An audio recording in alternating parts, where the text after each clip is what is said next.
Welcome to the Childcare Genius Podcast, the world's leading authority on childcare marketing, mindset, expansion, and profitability. Each episode will feature interviews with the brightest minds in the childcare industry to guide you into becoming a smarter business leader. Our hosts have opened 10 schools while raising 5 children. They are certified business coaches and are the top-selling childcare business book authors of all time. This episode is sponsored by Childcare Genius Marketing. Let Childcare Genius Marketing help you get fully enrolled and fully staffed. Visit childcaregenius.com for more details. Let's welcome to the Childcare Genius Podcast our hosts, Brian and Carol Dupre.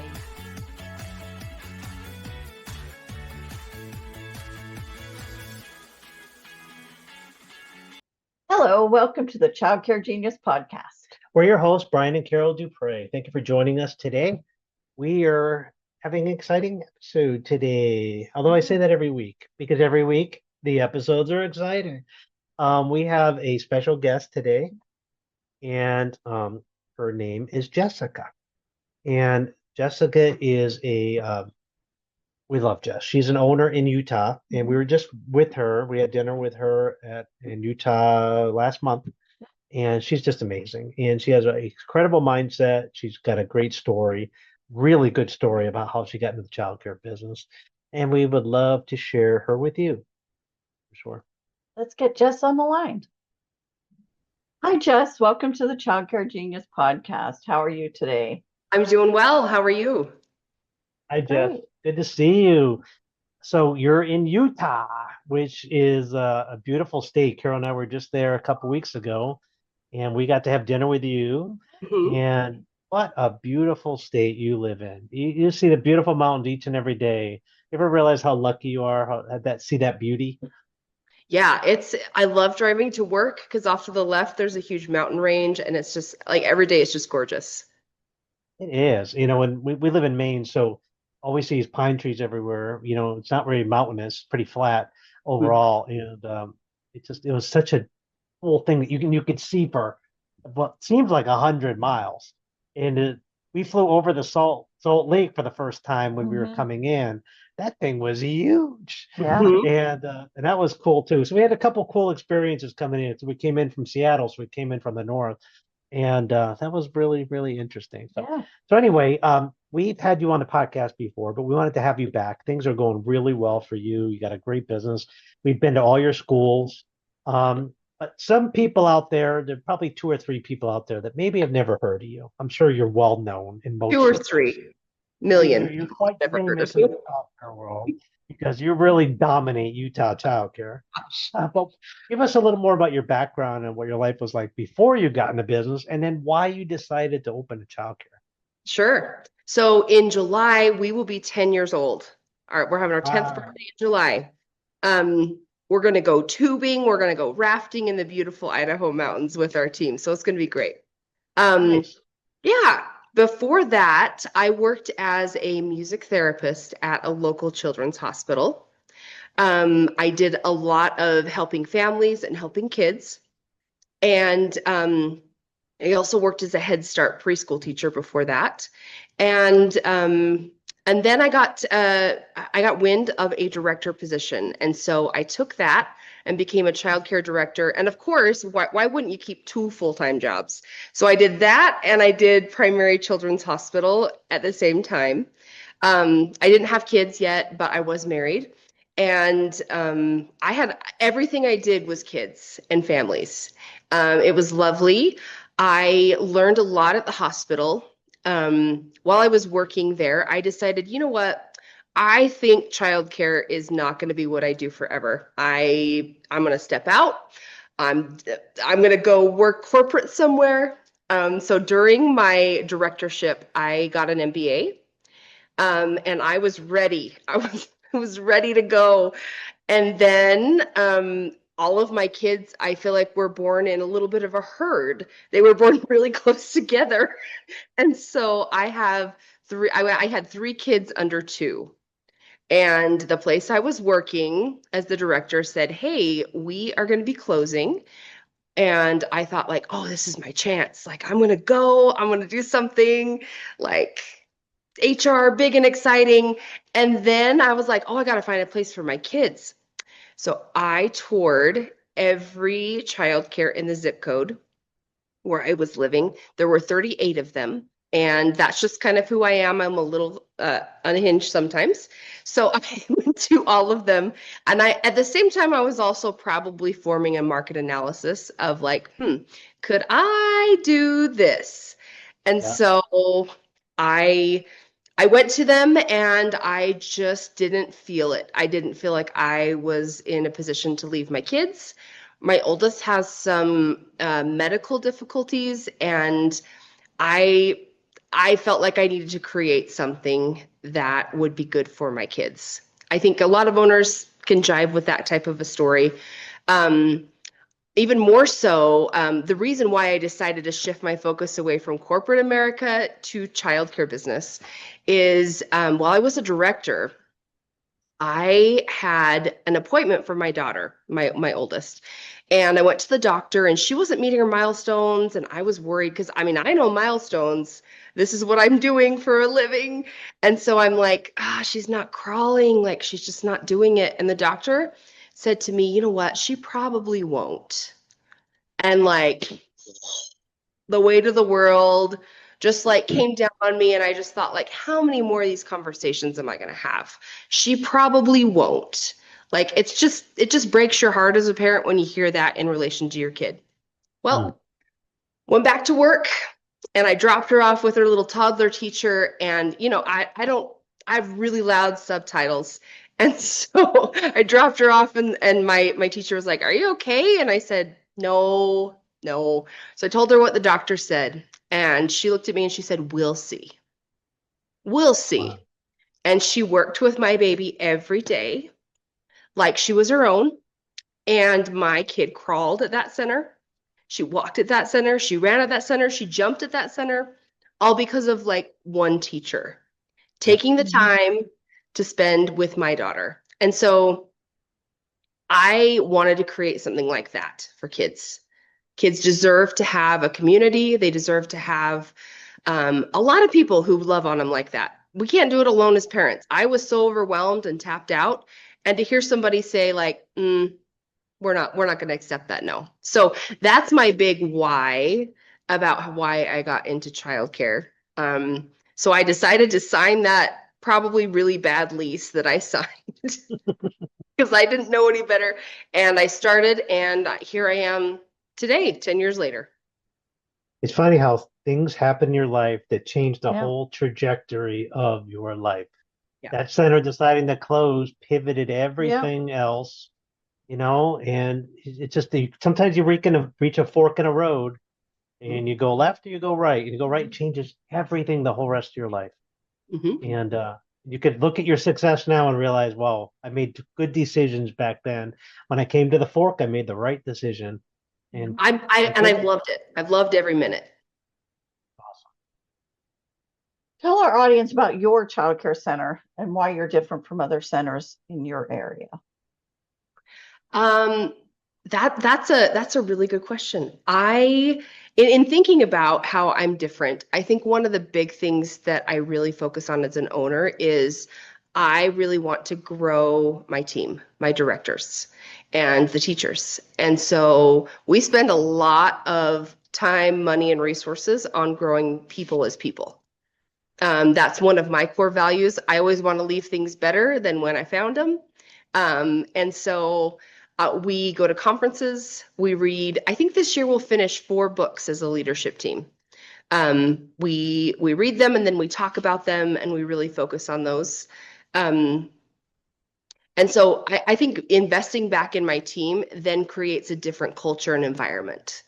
And I think every childcare owner in Utah or all over is doing their absolute best.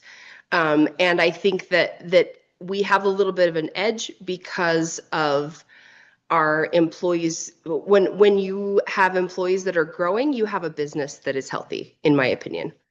And so helping them to really see their potential is really important to me. And I think it helps them to do their job really, really well. And I have some really great people who work for me.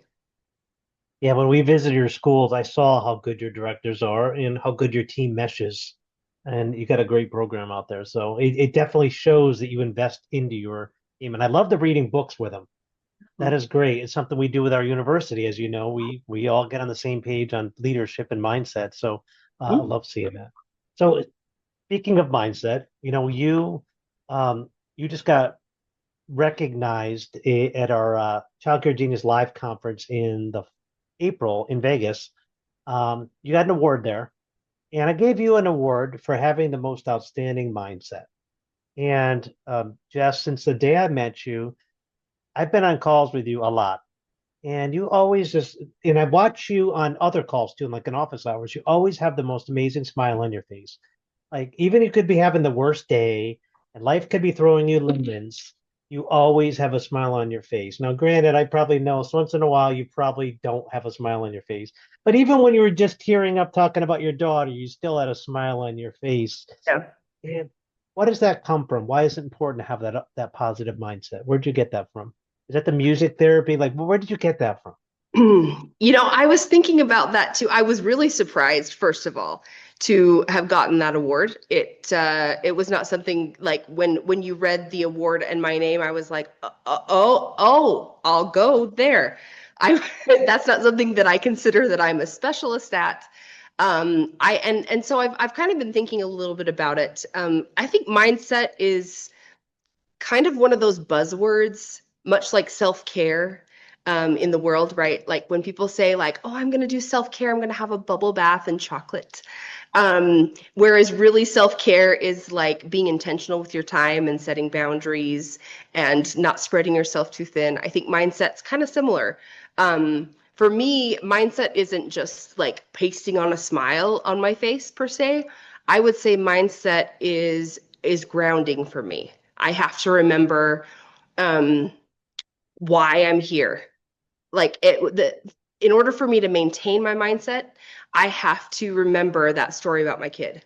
I have to remember, like, I love Simon Sinek's work about figuring out your why. Because once you figure out your why, your mindset just kind of comes. And it's interesting, there's a lot going on with me in my life these days. And my mindset may not be the best all of the time, but when I can remember to reconnect back to that, it really, really helps me to move forward through difficult times because, life isn't always lovely. Another thing I was thinking about as well is I come from a long line of really good connectors. I spent the last week in Idaho with my family. My dad, he's going to be 70 years old this year, and he has a love for horses, and he wants to expose his grandchildren to it, and he is a master connector. You could ask all 13 of those grandkids, hey, who's grandpa's favorite? And they would all say, oh, it's me, it's me. And he is so great at seeing their strengths. He's so great at seeing who they are as people. And he learned that from my grandma. I remember having the same feelings when I went there. Like, oh, I'm the favorite. And everybody would say that they're the favorite. So I think that also remembering that in my mindset about really seeing people. And I think that it is a distinct feeling to be truly seen by someone, to really have someone look at you and say, you know what, you come as you are, and I love you no matter what. And so I think that integrating that along with my daughter's story is what helps keep my mindset really strong. And also remembering that we in childcare have such a great privilege. We get to be a part of these kids' lives. Like these parents are giving us their most prized possession for 8 to 10 hours a day, and we get to see and help them. Like that's really cool. And there's a lot of responsibility with that. So Absolutely. Sure. And when you do bring that positive mindset, I will tell you that it is infectious because I see on the calls, if people are smiling, it's hard not to smile when somebody's smiling back at you. And it's infectious. And just greeting somebody, even when you go into Dunkin' Donuts and order your coffee, just smiling at the person behind the counter. It's hard to frown when somebody's smiling at you. So, you make the world a better place is what I'm trying to say. Thank you. Yes, you've been in the Childcare Genius coaching program for over a year and a half now. How has coaching helped you the most? Before I joined Brian's program, I have been kind of a lurker in the other coaching programs. So I've been to the conferences, I've seen the things, I've participated in the things, and I've gotten a lot of great things from a lot of really, really good people. Since I joined Brian, the reason why I joined ultimately was because I felt like that this community would give me a community that was authentic. I don't do well with a community that isn't authentic. And so I really jive with people who love their work and they make a difference every day. I think in general, I have been able to, this coaching program has given me space. It's saying, you know what, every week I have an hour that I'm going to dedicate to working on my business. And it really helps. It helps my business to grow. It helps me to remember. It reorients me back to where I need to be. We love that. And I love doing calls with you, Jess. You've done so well, and I love seeing your growth, and you're a pleasure to work with. And it's so nice that we get to actually go see your schools in action after Yes. talking about them and seeing them. We coached you, I think, for 7 or 8 months before we saw your schools for the first time, and I was like, wow, even better than I imagined in my head. Well, that's So good. job. That's good. It's hard when you paint a picture, you try to visualize what it's like, and it's never like I pictured in my head. And it's usually better in real life than it is in my head, and it was a good program. And a pretty cool view from the kids' playground, just saying. The view was pretty nice too. There was. Now we talk about, you were in Mexico with us. We went to January. We had a Mexico conference down there, and you came down, and I saw you walking on the beach with your family, and we had a good time there. We have a conference coming up in Mexico. That's why I'm bringing that up. Do you think somebody who's considering coming should come to Mexico with us at our conference in the fall? Absolutely. First of all, it's Mexico. First of all, like you should always just go on a trip that is a tax deduction. Beach in Mexico. Beach, baby, beach. And it's tax deductible. Tax deductible. Yeah. And second of all, again, it creates a space that you don't get elsewhere. I could try to do the same thing from my house. I really could. I could maybe join online and I could try to do, and guess what? All of a sudden I hear, oh, there's the dishwasher. Oh, there's the laundry. Oh, I got to go pick up my kid. I'm going to miss on this one and I'm going to watch it later. Like that doesn't happen when you go to a destination. Because you're able to just be focused and be present.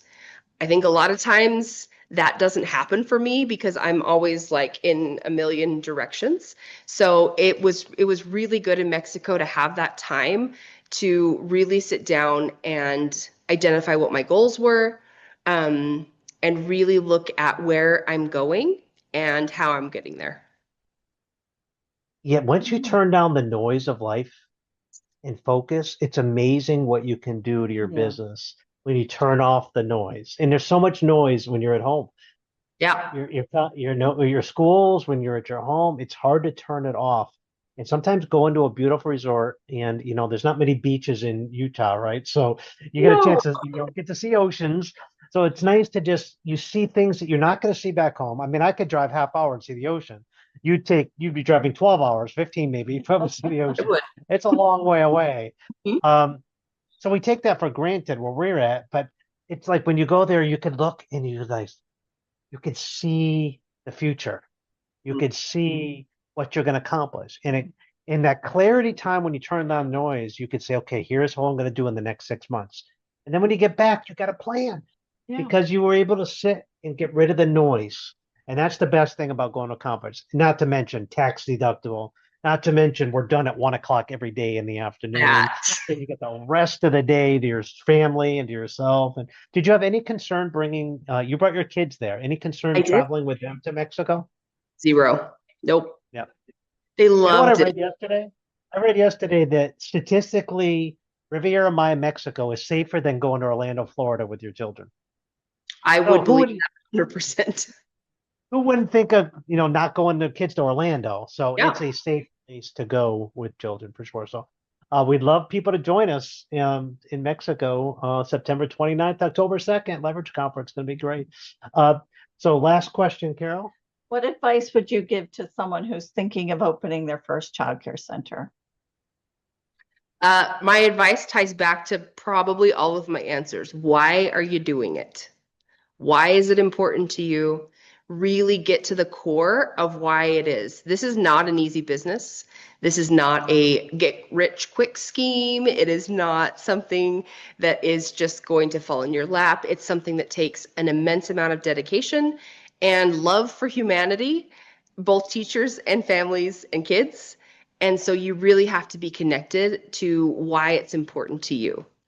After that, I would say, don't be lonely as long as I was. I was lonely and a lurker for a little bit too long. Lonely meaning you can't talk to your director about your stress. You really shouldn't. First, you should not talk to your director about your stress.